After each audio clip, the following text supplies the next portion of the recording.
Bacteria are the oldest living organisms on the Earth. They've been here for billions of years. And what they are single-celled microscopic organisms. So they're one cell, and they have the special property that they only have one piece of DNA. So they have very few genes and genetic information to encode all of the traits that they carry out. And the way bacteria make a living is that they consume nutrients from the environment, they grow to twice their size, they cut themselves down in the middle, and one cell becomes two, and so on and so on. So they just grow and divide and grow and divide. So kind of boring life, except that what I would argue is that you have an amazing interaction with these critters.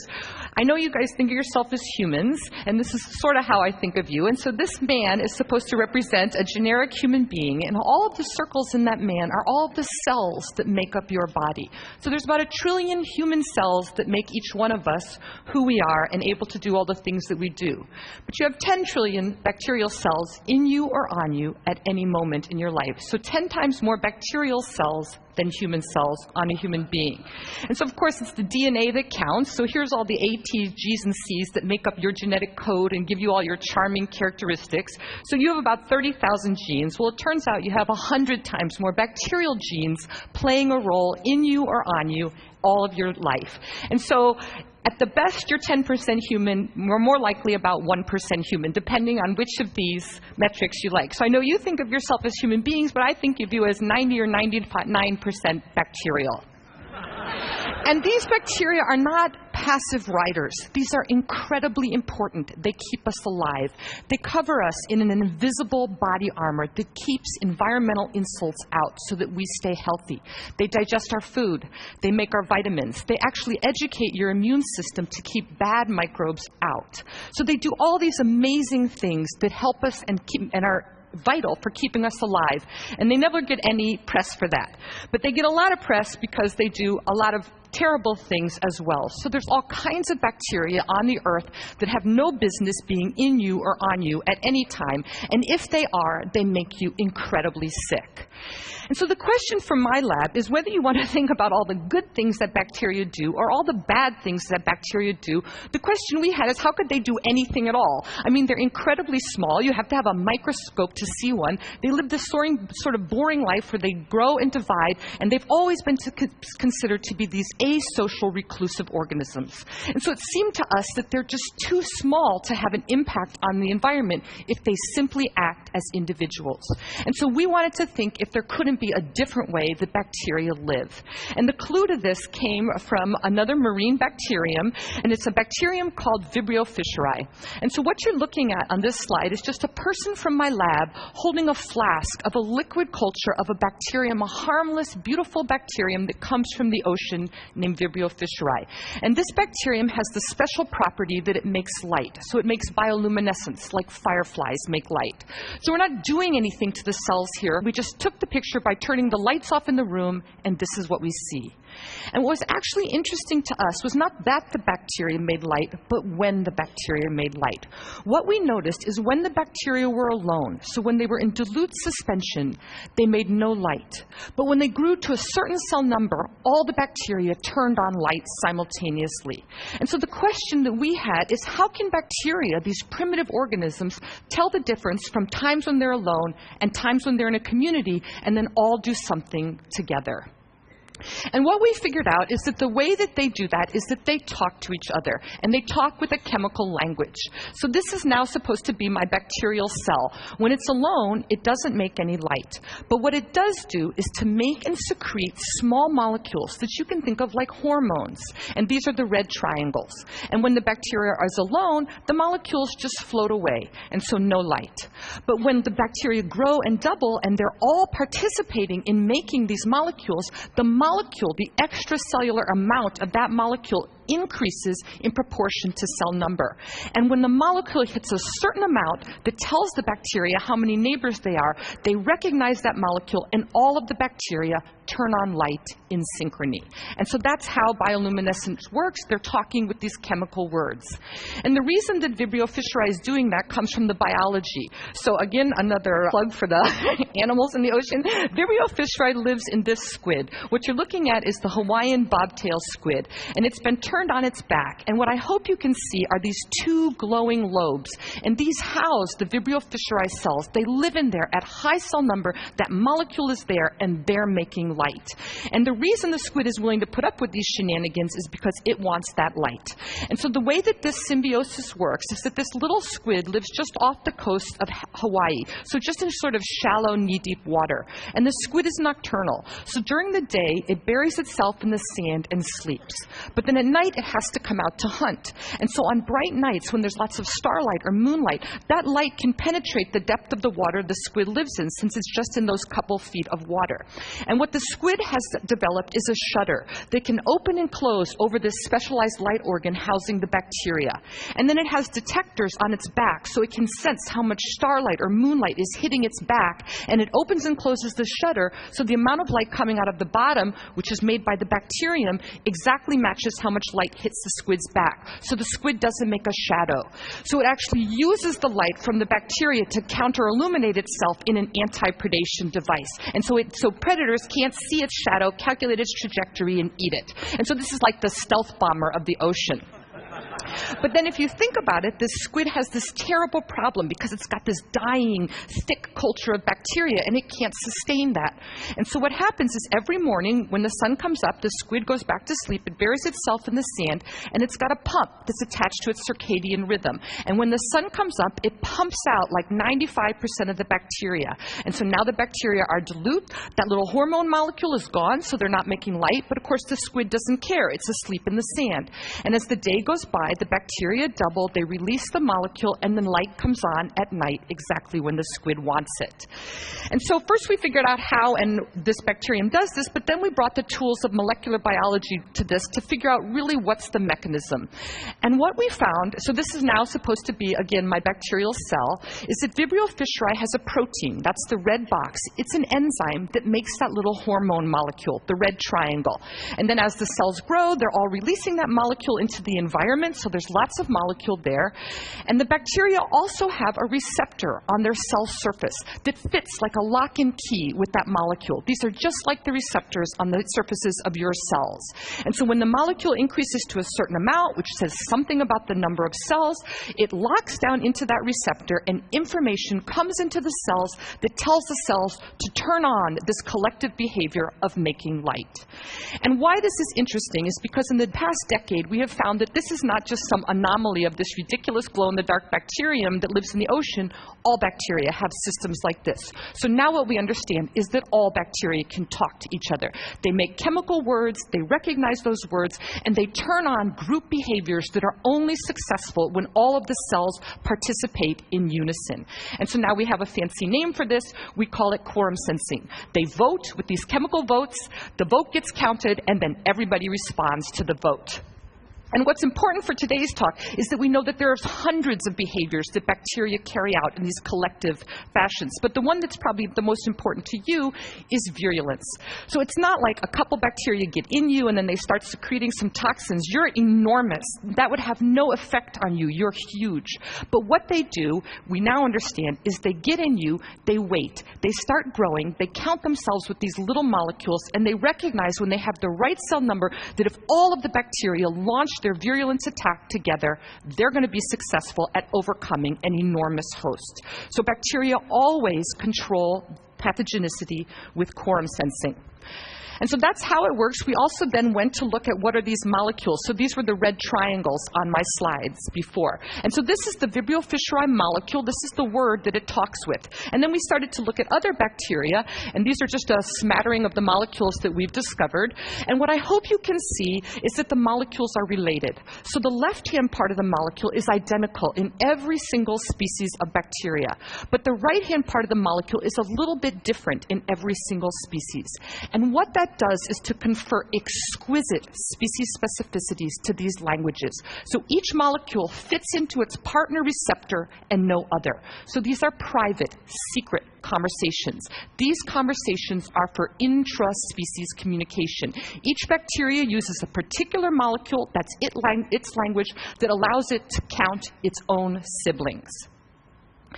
And so once we got that far, we thought we were starting to understand that bacteria have these social behaviors, but what we were really thinking about is that most of the time bacteria don't live by themselves. They live in incredible mixtures with hundreds or thousands of other species of bacteria. And that's depicted on this side. This is your skin. So this is just a picture, a micrograph of your skin anywhere on your body. It looks pretty much like this. And what I hope you can see is that there's all kinds of bacteria there. And so we started to think, if this really is about communication in bacteria, and it's about counting your neighbors, it's not enough to be able to only talk within your species. There has to be a way to take a census of the rest of the bacteria in the population. So we went back to molecular biology and started studying different bacteria, and what we found now is that in fact bacteria are multilingual. So they all have a species-specific system. They have a molecule that says me. But then running in parallel to that is a second system that we've discovered that's generic. So they have a second enzyme that makes a second signal, and it has its own receptor, and this molecule is the trade language of bacteria. It's used by all different bacteria, and it's the language of interspecies communication. And so what happens is that bacteria are able to count how many of me and how many of you, and they take that information inside and they decide what tasks to carry out depending on who's in the minority and who's in the majority of any given population. And so then again we turned to chemistry, and we figured out what this generic molecule is. So that was the pink ovals on my last slide. This is it. It's a very small 5-carbon molecule, and what the important thing is that we learned is that every bacterium has exactly the same enzyme and makes exactly the same molecule. So they're all using this molecule for interspecies communication. So this is the bacterial Esperanto.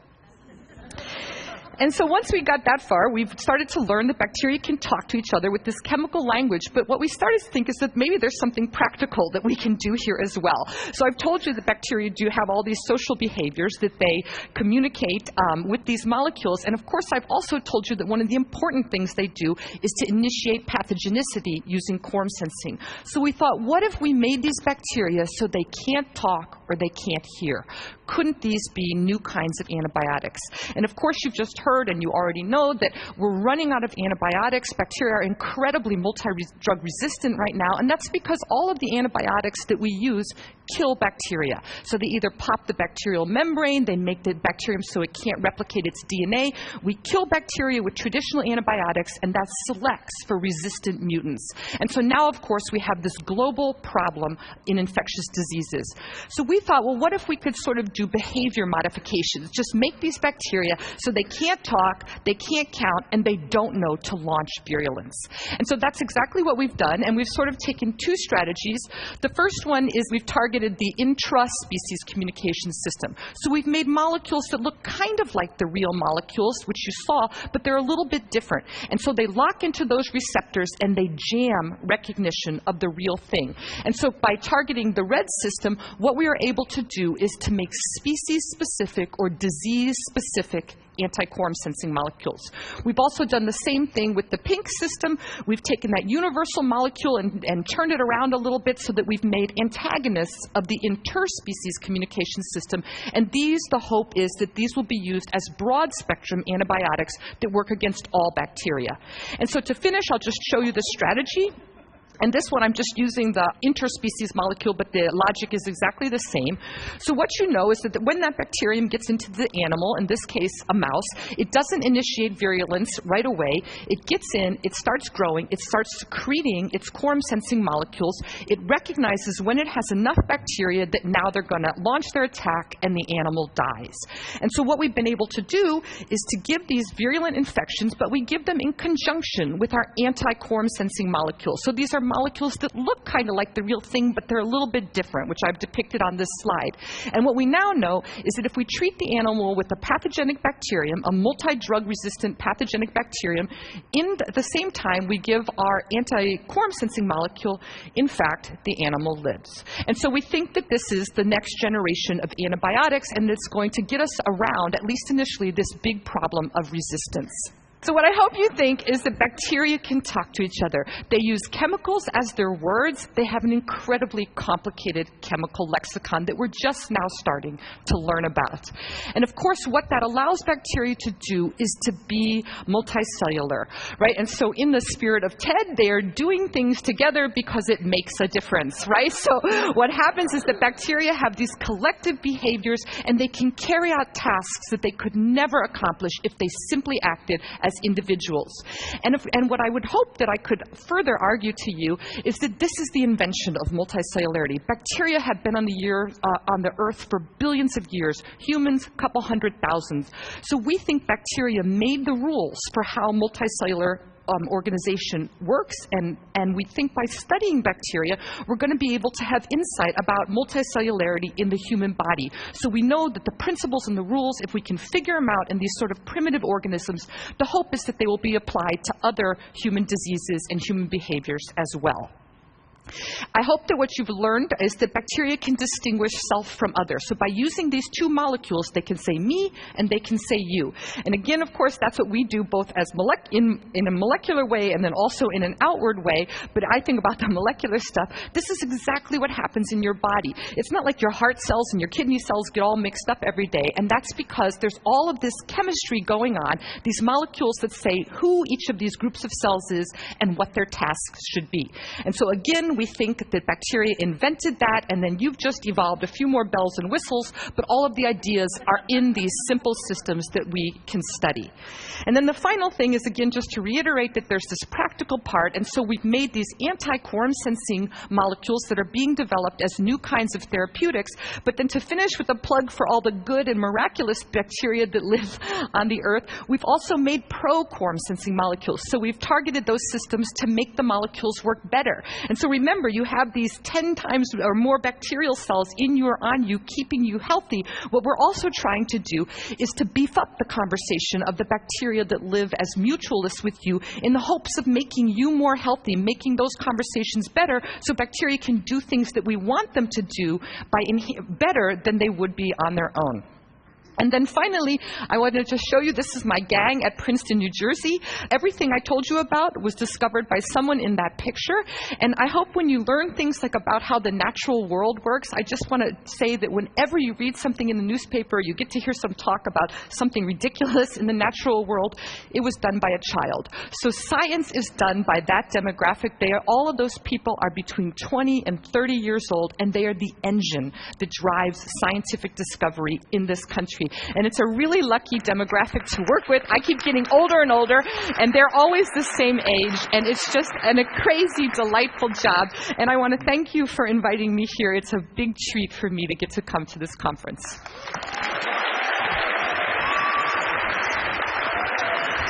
Thanks.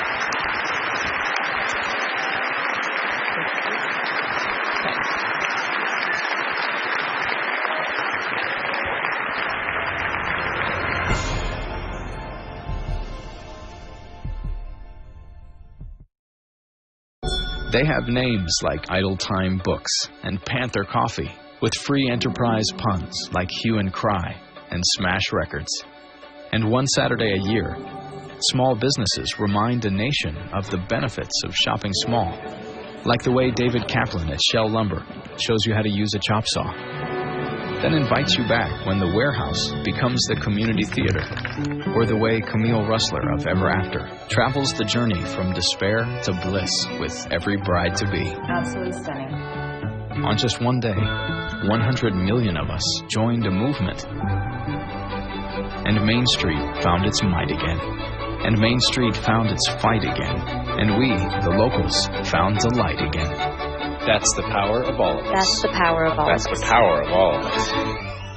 That's the membership effect of American Express.